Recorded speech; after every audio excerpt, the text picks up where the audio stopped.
talking about and explaining what the color wheel is as well as what its functions are. Sometimes the color wheel is referred to being the color circle, but that really just depends on what you prefer to call it. And so throughout my speech, I will be referring to it as a color wheel because that's what I prefer to call it. It's essentially still talking about the same thing. And so what is the color wheel? The color wheel is essentially just a visual representation of all the colors that we know, as well as how they function together. So one of the functions that the color wheel has is that it shows us how some colors complement one another while other colors contrast one another. In other words, you could say is that it shows us how some colors work really well together, blend really well, and make really nice colors that we like to wear and that we like to match together, while other colors don't look so good together and make very unflattering colors, and those are usually the colors that we end up avoiding and look really bad on us.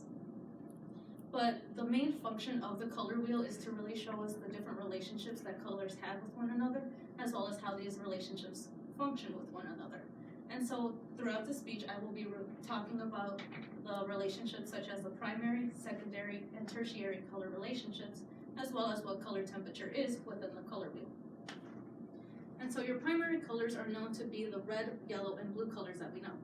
And these three colors tend to be very important due to their function. They are seen as the base colors or the original parents of all the other generations of colors to come. And the reason for this is because without these three colors, without their mixtures and their combinations, no other color would then exist. And that is why some artists consider these three colors to be very important and to be key for the color wheel. Then you have your secondary colors. And your secondary colors are the colors that are seen as being the original children of the primary colors due to how they're made. And the way that you make a secondary color is by mixing two primary colors together. So for example, if you were to take the color red and the color blue, you would get purple. If you were to take blue and yellow, you would get green. And if you were to take red and yellow, you would get orange. So essentially your secondary colors are then purple, green, and orange. Then you have your tertiary colors. And your tertiary colors are often avoided due to this relationship being a little more complex than the previous two when you're just trying to talk about the simple side of the color wheel. And so in order to make a tertiary color, or to have a tertiary color relationship, you have to take one primary color and one secondary color and mix it together.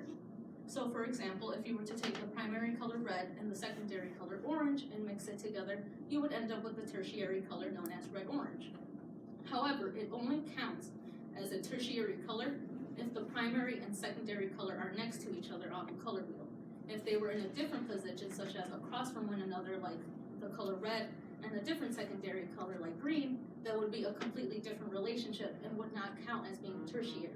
That would then be a complementary relationship. And the reason for that is because the relationship and the chemistry that the color red and the color green have, if you were to try and mix those two together, you wouldn't end up with a color like red-green. That doesn't exist. You would end up with like a murky color, like a brown, a gray, a black, and sometimes even a white, depending on how much pigment each color has. And the reason for this is due to the chemistry that these two colors have with one another, and that's due to what's known as color temperature.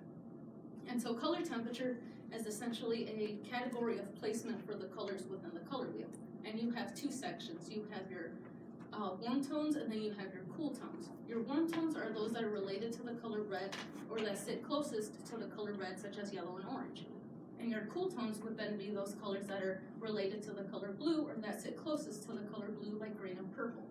And so if you were to try to take a color from each of these sections, like red and green, and try to mix them together, they would end up canceling each other's pigment due to belonging to opposite sides of the temperature scale and belonging from two different families.